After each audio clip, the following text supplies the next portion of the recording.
firstly let us share a screen with you related with beta COVID. You just know it कि if you are not taking proper precautions, this coronavirus जो है ये virus हमारी body में जो है किसी भी तरह से एंटर कर सकता है. तो इसके लिए बेटा please take proper precautions. You can see the cloud PPT here where it is showing कि some of the coronavirus infected animals even जो है वो people के साथ जब interact करते हैं तो वो बहुत सारे जो है वायरसेस हमारी बॉडी में एंटर कर जाते हैं और हमारे रेस्पिरेटरी सिस्टम को हमें कॉमन कोल्ड कर देते हैं. तो यू जस्ट सी हियर कि ये वायरस जो है बेसिकली हमारे हैंड्स के थ्रू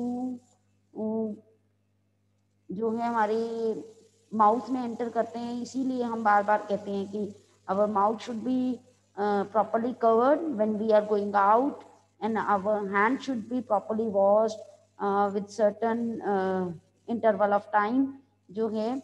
तो इसीलिए चाहे आपको नहीं भी है फिर भी अगर आप अपने आप को सोशल डिस्टेंसेस में बाकी लोगों के साथ रखोगे, इन्फेक्टेड पर्सन जिसको कफ या स्नीजिंग है उससे दूर रखोगे, उसके ड्रॉपलेट्स आप तक ना पहुंचे, उसके लिए क्या जरूरी है कि आप अपनी बॉडी को जो है कवर. अब सारी बॉडी को कवर करना तो हम लोग क्लोथ पहनते हैं, सब कुछ करते हैं, बट जो मेन स्प्रेडिंग एरियाज है वो हमारे नोज के थ्रू तो हम इनहेल एयर करते हैं.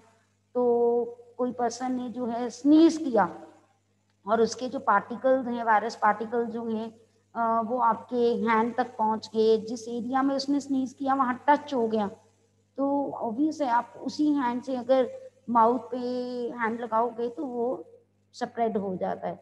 सिम्टम्स आपको पता है कोरोना वायरस के कि बेसिकली जो हैं वो क्या हैं, दैट इज फीवर, कफ जो है और ब्रीथिंग में प्रॉब्लम आनी. So please take proper precautions, wash your hand properly for 20 seconds है ना, एंड टिश्यूज का यूज करो और उन टिश्यूज को please throw it in dustbin जो है और उस पर पॉलीथीन लगा के रखिए. यही चीजें हम बार बार जो है बच्चों को समझाते हैं. आप जैसे मान लीजिए आप एटीएम पे गए, आप क्या करते हो, वहां टच करते हो, उसी टाइम हैंड को सैनिटाइज कर लीजिए ताकि अगर कोई वायरस वहाँ किसी पर्सन के साथ हुआ तो वो जो है प्रॉब्लम ना आए. ओके बेटा, तो ये today I have tell you about the corona virus. तो please take proper precautions, okay, whether you are sitting at home or going somewhere else. ठीक है बेटा. चलिए बेटा अब हम अपने मैथ्स के टॉपिक पर आते हैं. हमने बेस थ्योरम जो है कल समझ ली थी, एग्जाम्पल्स कर लिए थे. आज हमने एक्सरसाइज डिस्कस करनी है बेस थ्योरम पर बेस्ड, दैट इज एक्सरसाइज जो है 13.3 we have to do. Exercise 13.3 के जो है क्वेश्चंस अगर हम देखें, फर्स्ट क्वेश्चन मेरे पास है एन अर्न कंटेन. अच्छा, ये पूरी exercise based theorem plus total probability पर बेस्ड है. सो हम उसके अकॉर्डिंगली ही सोचेंगे. अब जो पहला क्वेश्चन है, एन अर्न कंटेन्स जो है 5 रेड बॉल, एक अर्न में 5 रेड बॉल हैं एंड जो है 5 ही ब्लैक बॉल्स हैं. Black can be represented by B किक. what they are saying, a ball is drawn at random, its color is noted and in return to the urn. एक ball निकाली गई, colour note कर लिया गया और उसको वापस जो है उसमें अर्न में डाल दिया गया. moreover 2 additional balls of the color drawn are put in the urn. अब उसने कहा कि जो कलर हमने नोट किया उसी के सेम कलर की बॉल्स 2 एडिशनल हमने डाली गई. Then a ball is drawn at random. What is the probability that the second ball is red. हमें कहा गया कि प्रोबेबिलिटी निकालिए कि सेकंड बॉल जो है वो रेड आएगी. अब बेटा देखो यहाँ बेस थ्योरम नहीं लगेगी, यहाँ बेसिकली टोटल प्रोबेबिलिटी का काम है। कैसे? अगर मैंने पहले, ये भी हो सकता है कि रेड बॉल निकले, या ये भी हो सकता है कि ब्लैक बॉल निकले, है ना, और केस है, बीच में प्लस डाल दिया, ये पहली बॉल थी। अब एक बॉल मेरे पास जो है अगर रेड निकली है तो रेड ऐड की होगी ना, पहली बॉल रेड निकली है, प्रोबेबिलिटी मैंने सेकंड बॉल रेड की निकाली, ये R1 कर देते हैं ताकि प्रॉब्लम ना हो।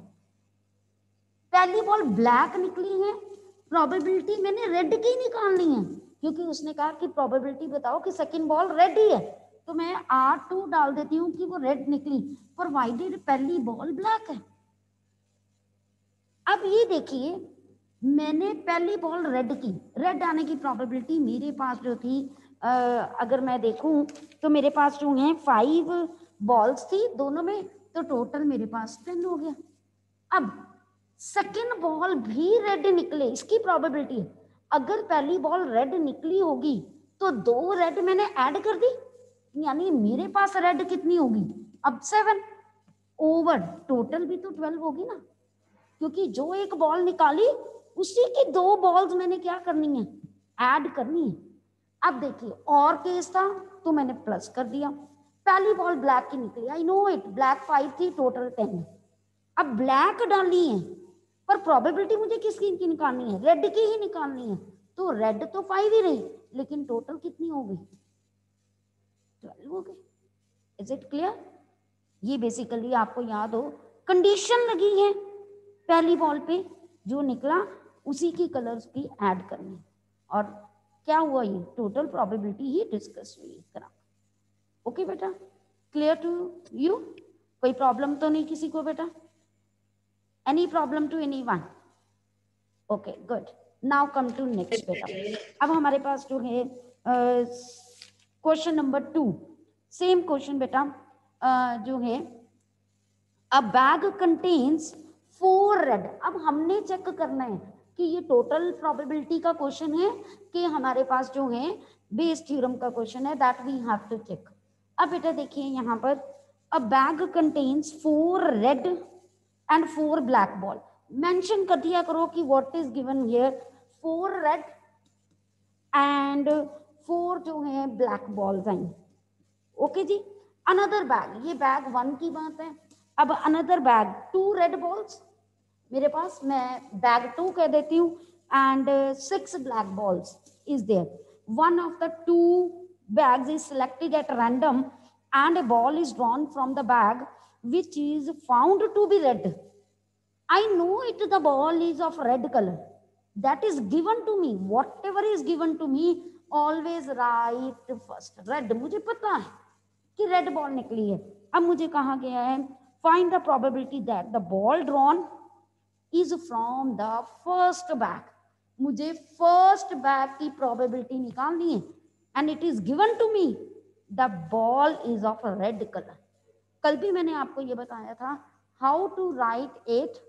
पहला जो यहाँ पर जिसकी प्रोबेबिलिटी निकालनी होती है, particular probability of first bag into, reverse कर दो, probability of red from first bag, क्योंकि red ball from first bag की प्रोबेबिलिटी आप निकाल सकते हो। जब रिवर्स पूछा होता है, मैं बार बार आपको कहती हूँ कि बेस थ्योरम हम यूज लगा करते हैं, तो over total probability, total probability मतलब 2 इवेंट सही हैं, या बैग फर्स्ट है या बैग सेकेंड है, तो हम क्या करेंगे यहाँ पर बेटा, probability of first bag into probability of red from first bag plus probability of second bag into probability of red from second bag. Okay जी, अब क्या करेंगे, we need to put all the values here.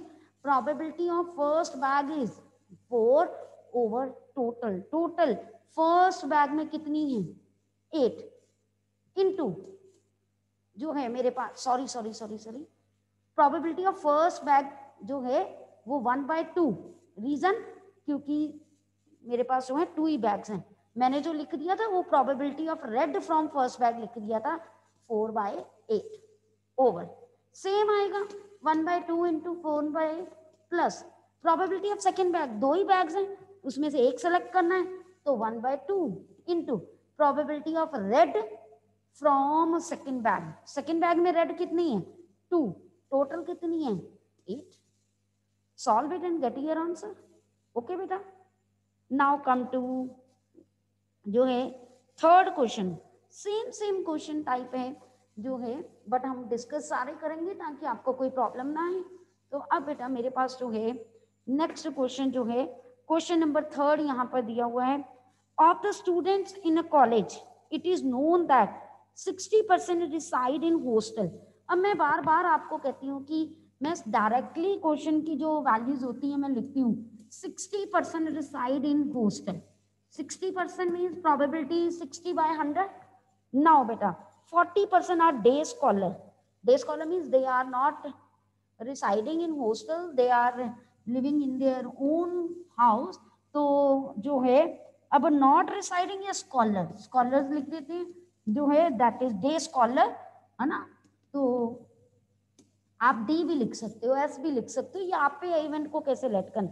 अब बेटा previous year result reports that 30% of all student who reside in hostel attain a grade A. अब यहाँ पर कहा गया है कि प्रीवियस रिजल्ट से ये पता चला है कि जितने बच्चे जो हैं हमारे पास हॉस्टल में रहते हैं, जो 30% of all the student who reside in hostel जो है बेटा they are attaining grade A. That is given here. तो दैट मीन्स मेरे पास जो है गेटिंग ग्रेड जो है मेरे पास ए, गेटिंग ग्रेड ए मेरे पास and living in hostel 30/100. Now what is written in the next line? 20% of the day scholar attain grade A. That is given कि they are day scholar and attaining a grade A. That is given to me 20%. Now beta at the end of the year one student is chosen at random from the college and he has an grade A. अब मुझे दे दिया है कि उसका grade A आया है. जो चीज दे रही होती है मैं बार बार कहती हूँ स्लैश के बाद लिखा करो. Now what is the probability that the student is a hosteller. मुझे प्रोबेबिलिटी निकालनी है कि that he is a hosteller. पहले तो आप स्टार्टिंग में लिखोगे let A H represents the event that the student is a hostler. S represents the event that he is a day scholar or she is a day scholar. After then, A is the event that the student attained the grade A. Now, beta, you need to calculate PH when A is already happened. So that make the formula. और लिखना जरूर है by Bayes theorem. Okay. Now, beta. What you are getting here? Probability of H into probability of A when H is already happened. कितने events हैं? 2 ही events हैं जो very कर रहे हैं, एक H और एक डे स्कॉलर. मैंने डे स्कॉलर को यहाँ D से लिख दिया, यहाँ S से. आप D बेशक कर लीजिए, कोई बात नहीं. ओके वो हैबिट पड़ी होती है, डे स्कॉलर बड़ा बोला तो मैंने D लिख दिया, कोई प्रॉब्लम नहीं. ना बेटा प्रोबेबिलिटी ऑफ यहाँ पर H into probability of A when H already happened plus probability of मेरे पास जो है अब D से रिप्रेजेंट किया, D जो है मेरे पास into probability of जो है A when D is already happened. All the values are here. Probability of H 60/100 जो है probability of A when H is already happened that is 30/100 over the same value 60/100 into 30/100 plus day scholar की 40/100 and probability of A when D is already happened that is given to you 20%. That means 20/100. So what you have to put here 20/100. Okay beta, is it clear to you? Any problem to anyone? Okay good बेटा. और मैं एक चीज बता दूं बेटा, यहाँ पर कैलकुलेशंस करना आपके लिए बहुत इजी होता है. आपने कभी ये नहीं करना है कि हम यहाँ पर पॉइंट्स लगा दें. देखिए in order to make the calculation easy ना, what you have to do 100 100 है 100 100 100 100 that is common here. you can take the 2 hundreds common and cancel it, so that your calculations will be easy. Okay बेटा, चलिए बेटा अब next question करते हैं हम लोग. Question number 4 is there. I am reading that question now. Question number 4. Now बेटा question number 4 is in the book. बहुत इंटरेस्टिंग क्वेश्चन है. In answering a question on a multiple choice test, है ना, MCQ question है, test है हमारे पास. A student either knows the answer or guesses it, या तो उसको आंसर पता है या वो गेस करता है बेटा. Let 3/4 be the probability that he knows the answer. तो मैंने प्रोबेबिलिटी क्या लगा दी? probability of k. K represents the event that he knows the answer, that is represented by 3/4 and 1/4 be the probability that he guesses. तो मेरे पास probability of guess that is 1/4. Okay, तो अब बेटा मेरे पास जो है यहाँ पर next, assuming that a student who guesses at the answer will be correct. हमें पता है कि उसने guess किया है ना, he guesses the answer. तो उसने कहा है and will be correct. देखो will be correct मतलब बाद में कहा है कि उसने guess लगाया लेकिन आंसर correct हो गया, तो that is represented by C. Correct is represented by C. तो that the probability is 1/4. उसने कहा what is the probability that the student knows the answer given that he answered it correctly. मेरे पास जो है यहाँ पर क्या आ गया है कि he knows ना, उसने कहा है what is the probability that the student knows the answer, जो है know the answer given that he answered it correctly. अब यहाँ पर देखिए बेटा, given that बाद में दिया है, given that he answered it correctly, that means given ये बाद में आना है. यहाँ बच्चे कंफ्यूजन करते हैं. given that he जो है answers it correctly, जो given होता है वो बाद में आता है, और हमने नो की प्रोबेबिलिटी आंसर करेक्ट दिया, पर मुझे पता है होना चाहिए कि उसको आंसर पता था, इसकी प्रोबेबिलिटी निकालनी. अब बेटा पहले मैं फॉर्मूला बनाती हूँ, फिर मैं देखती हूँ कौन सी वैल्यू मेरे पास नहीं है, देन वी विल चेक कि how we are able to do it. ठीक है, probability he knows the answer, okay जी, into probability correct provided he knows the answer, over probability he knows the answer, probability correct he knows the answer, plus probability guess. दो ही option है, दो ही events हैं. ही knows the answer, अगर आपको या तो पता है या नहीं पता. जब नहीं पता होता तो आप क्या करते हो, गेस लगाते हो ना. तो that means you have to write probability of G, और यहाँ पर क्या आ जाएगा, प्रोबेबिलिटी जो है करेक्ट आंसर आया प्रोवाइडेड आपने गेस किया मेरे पास.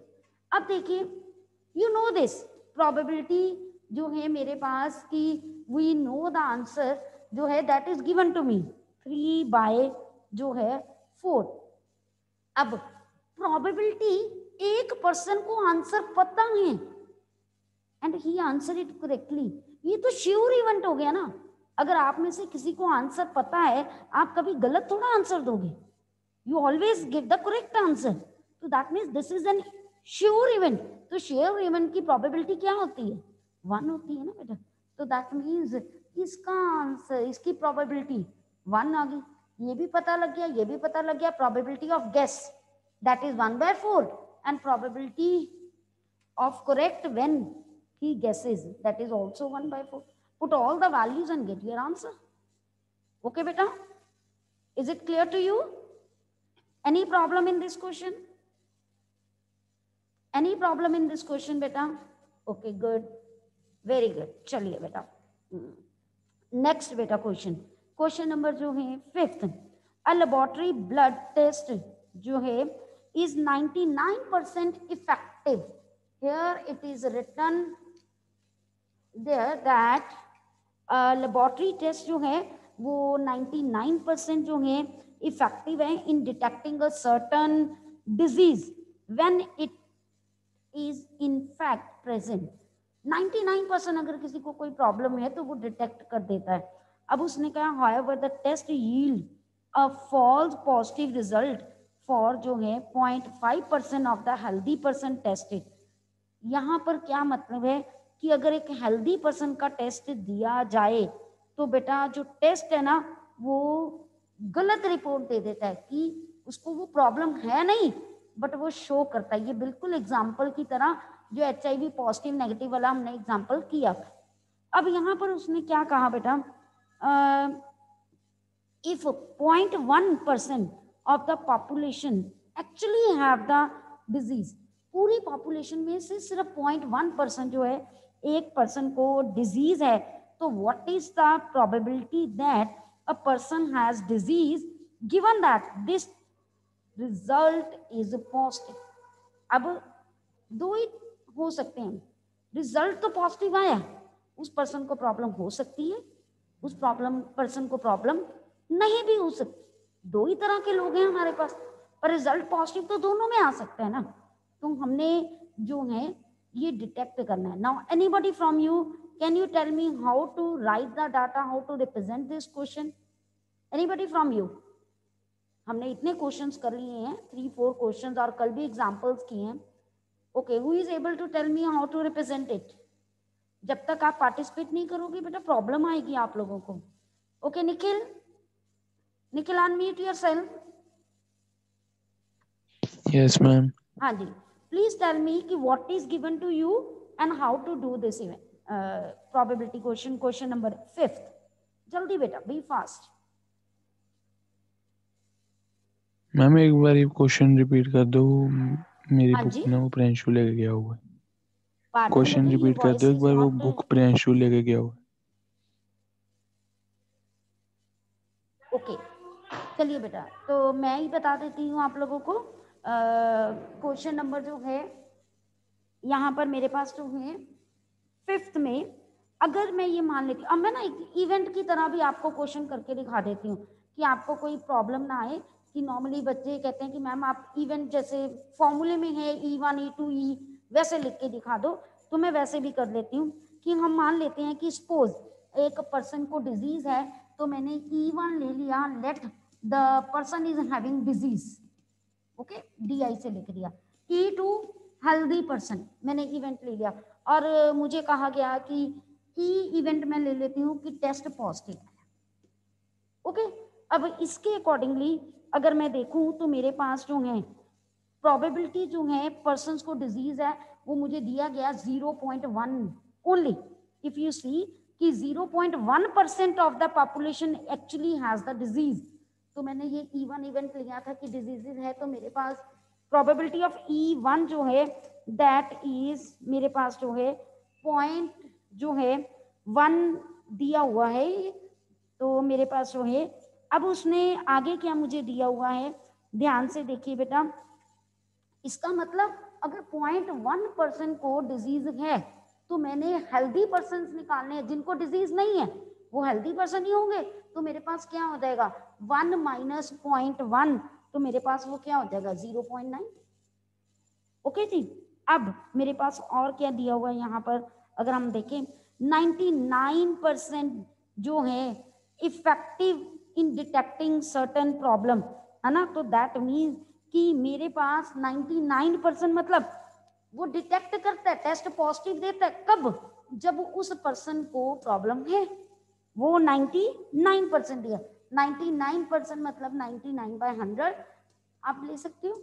ओके जी, अब नेक्स्ट मुझे क्या दिया हुआ है कि सिर्फ 0.5% ऐसी मेरे पास जो है वैल्यू है, जिसमें क्या है कि वो यहाँ पर दिया हुआ है कि 0.5% ऑफ द हेल्दी डिटेक्टेड जो है पर्सन का वो टेस्ट पॉजिटिव दे देते हैं। अब 0.5% मतलब क्या, वो टेस्ट पॉजिटिव दिखाता है पर पर्सन हेल्दी है, तो मेरे पास वो क्या हो गया 5%। 5% मतलब क्या, मेरे पॉइंट जो है 5% उसने दिया हुआ है, तो दैट मीन्स 0.5/100, तो 0.005 हो गया मेरे पास।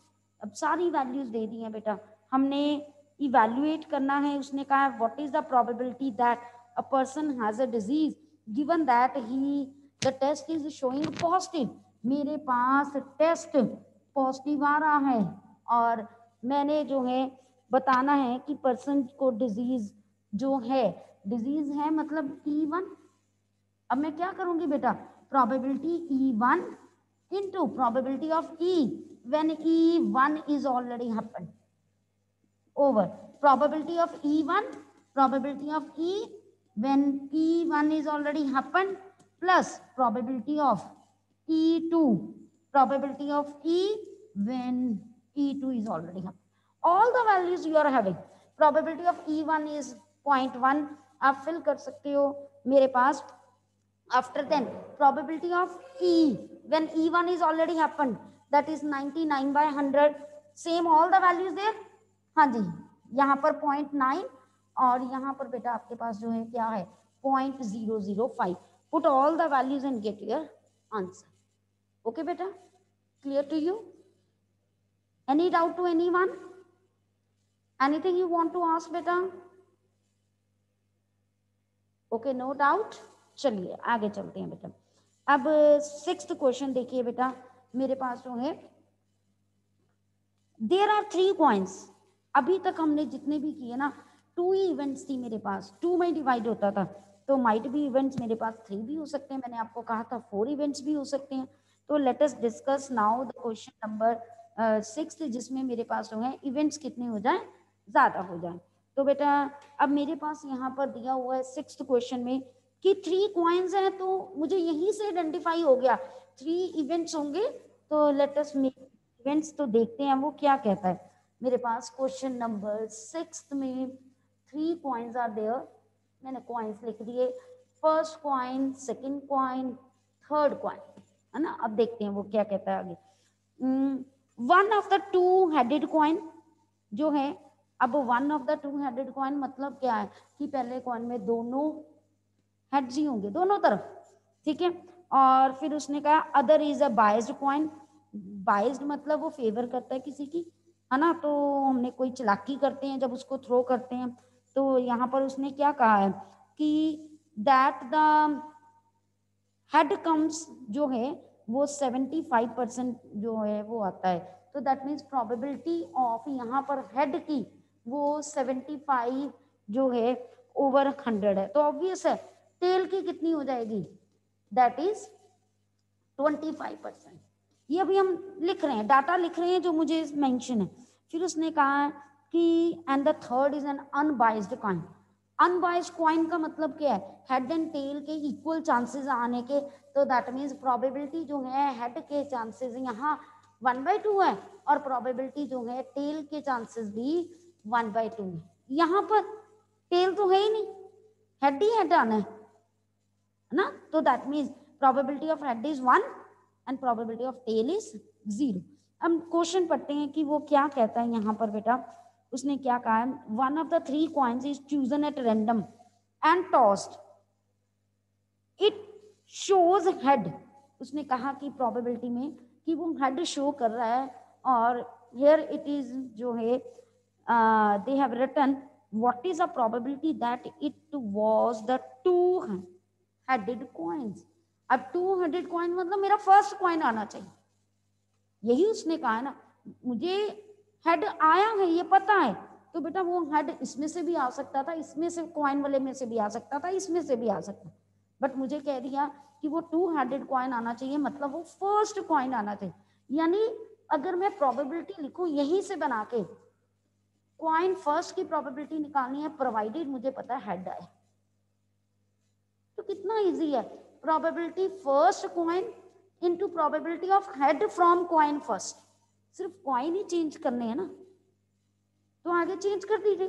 Probability first coin, probability of head from first coin plus probability second coin, probability of head from second coin plus probability third coin, probability of head from third coin. आपको पता है हर coin के आने की प्रोबेबिलिटी कितनी है? That is 1/3. Each coin is having probability 1/3.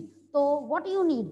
You need probability of head from first coin, and you have written here जो है probability of head from first coin.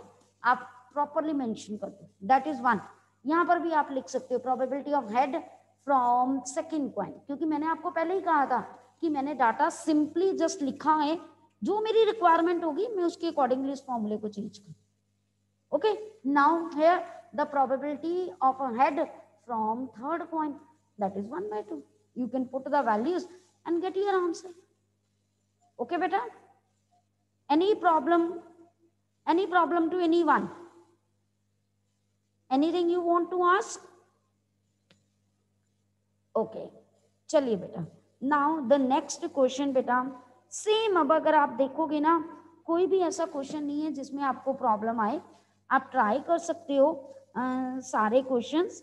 ठीक है, आपका जो होमवर्क है जो मैं डिस्कस करूंगी, question number 7 is your homework, 8 is your homework. बिल्कुल डायरेक्ट जितने अभी तक आपने क्वेश्चंस किए हैं सेम डायरेक्ट ऑप्शंस आए, आप डायरेक्टली इवैल्यूएट कर सकते हो, कोई प्रॉब्लम नहीं आएगी. I will send the solution in the after 9, so that तब तक आप ट्राई कर लीजिए and you match if any problem is there, or you can ask it tomorrow if any problem is there.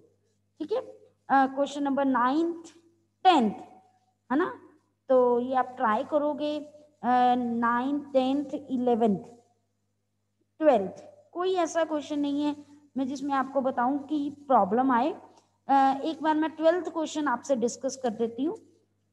थोड़ा सा मुझे लगा कि कार्ड्स वाला है तो हम डिस्कस कर देते हैं. ओके, क्योंकि हम एग्जाम्पल्स भी 4-5 एग्जाम्पल्स डिस्कस कर चुके हैं कल, तो मुझे लगता है अब आपको खुद ट्राई करना चाहिए. क्वेश्चन नंबर 12 देखिए बेटा, अब क्या फर्क है इनमें और बाकी क्वेश्चंस में. देखिए, अ card from A pack of 52 cards is जो है is lost. A card from मतलब पूरे 52 कार्ड्स में एक कार्ड जो है वो लॉस्ट हो गया है. From the remaining cards of the pack 2 cards are drawn and found to be both diamonds. अब बाकी जो बचे हैं उनमें से 2 कार्ड्स निकाले गए और दोनों के दोनों डायमंड्स. अब यहाँ 2 कार्ड्स निकाले गए तो बेटा आप प्रोबेबिलिटी या तो कॉम्बिनेशन से यूज कैलकुलेट कर सकते हो, या बेटा आप डायरेक्टली ऐसे कर सकते हो, पहला कार्ड निकाला दूसरा कार्ड निकाला. ओके, अब बेटा उसने कहा find the probability that the lost card जो है बीइंग इज डायमंड. हमें पता है कि एक कार्ड लॉस्ट हो चुका है, हमने प्रोबेबिलिटी निकालनी है कि वो क्या है, डायमंड की, है ना. Lost card is of diamond, यानी पता है ना कि लॉस्ट कार्ड हो चुका है, तो इसीलिए वो बाद में आएगा और वो डायमंड का. यहाँ इवेंट्स 4 हो गए हमारे पास. कैसे इवेंट्स 4 हो गए बेटा? देखिए, प्रोबेबिलिटी डायमंड की into probability of lost card provided कि वो लॉस्ट कार्ड डायमंड का, ओवर क्या आएगा, प्रोबेबिलिटी डायमंड की, प्रोबेबिलिटी लॉस्ट कार्ड डायमंड का, प्लस प्रोबेबिलिटी स्पेड की, लॉस्ट कार्ड की निकालनी है प्रोवाइडेड वो स्पेड का है, प्लस हमारे पास जो है प्रोबेबिलिटी जो है हमने क्या करना है, उसके बाद क्लब का प्रोबेबिलिटी ऑफ लॉस्ट जो है क्लब की है, प्लस हमारे पास कौन सा रह गया, डायमंड हो गया, स्पेड हो गया, क्लब हो गया, और मेरे पास जो है हार्ट का. ओके, और I think you are able to evaluate जो है ऑल द वैल्यूज. अगर मैं देखूं तो मेरे पास जो है you know it very well कि अब अच्छा मैं ये भी बता दूं, कई बार पता है कई लोग क्या करते हैं, क्योंकि डायमंड की बात होनी है तो वो इन सबको ना कंबाइन कर लेते हैं, वो इनको एक इवेंट मान लेते हैं. तब भी हम कर सकते हैं, कोई प्रॉब्लम नहीं है इसमें. आप इन सबको, क्योंकि यहाँ सब सेम रहना है, सिर्फ चेंज किसने होना है, डायमंड का ही होना है कि अगर लॉस कार्ड डायमंड का और डायमंड के ही कार्ड निकालना, तभी प्रॉब्लम आएगी ना. तो इसीलिए कई लोग जो हैं इनको एक अलग इवेंट नहीं मानते हैं, वो आप जैसे मर्जी कर लो, दोनों मेथड से ये जो है इवेल्युएट हो जाएगा। अब बेटा सबसे पहले अगर मैंने देखा है कि मेरे पास जो है प्रोबेबिलिटी जो मैं देखूं तो डायमंड की, सबसे पहले डायमंड की प्रोबेबिलिटी आने के चांसेस कितने, डायमंड के कार्ड्स कितने होते हैं 13 और टोटल कितने हैं 52, तो कितनी प्रोबेबिलिटी आ गई 13/52, कितना आंसर होगा 1/4। ओके, तो अब नेक्स्ट मेरे पास जो है किसकी चाहिए, प्रोबेबिलिटी ऑफ जो है एल प्रोवाइडेड जो है वो डायमंड का है। अब यहाँ पर बेटा मैंने 2 कार्ड्स निकाले हैं ना, तो मेरे पास क्या आएगा, 2 कार्ड्स निकालने हैं और मुझे पता है कि लॉस कार्ड जो है वो डायमंड का है, तो मेरे पास जो है वो, और कार्ड्स भी मैंने क्या निकालने हैं 2 निकालने हैं, तो मैं क्या लूंगी बेटा, देखो अब मैं इसको यहाँ पर करके दिखा रही हूँ, प्रोबेबिलिटी ऑफ डायमंड की 13/52 इंटू, ठीक है।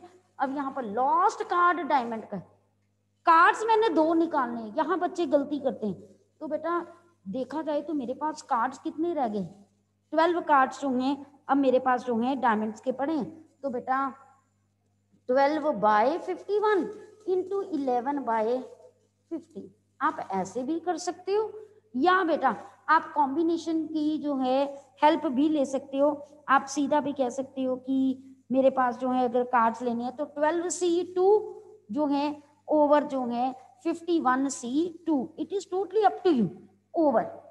अब 13/52 इंटू 1251 इंटू 11/50 प्लस, अब ये ना मैं आपको क्लियर कट बता दूं, कई मैं बार बार कह रही हूँ कि कई लोग सीधा जो है इसकी प्रोबेबिलिटी जो है वो सीधा 3/4 लिख देते हैं, क्योंकि ये 3 टाइम्स है ना, तो ये टोटली हाफ पे मैं कह रही हूँ, मैं सेपरेट भी लिख सकती हूँ, ऐसे भी लिख सकती हूँ 13/52 इंटू, अब लॉस्ट कार्ड स्पेड का है और 2 कार्ड्स निकालने हैं, तो यानी हमने जो है निकालने तो डायमंड के ही है ना, स्पेड का तो कोई फर्क पड़ना ही नहीं मेरे पास इस चीज का, अगर लॉस्ट कार्ड जो है उसका भी है, यानी ऊपर तो 13 ही रहने हैं, सिर्फ नीचे 51 इंटू 12 इंटू 50, ये ऐसी वैल्यू 3 बार आनी है, तो मैं क्यों ना इसको 3 टाइम्स ही लिख दूं, मैं ऐसे भी कर सकती हूँ।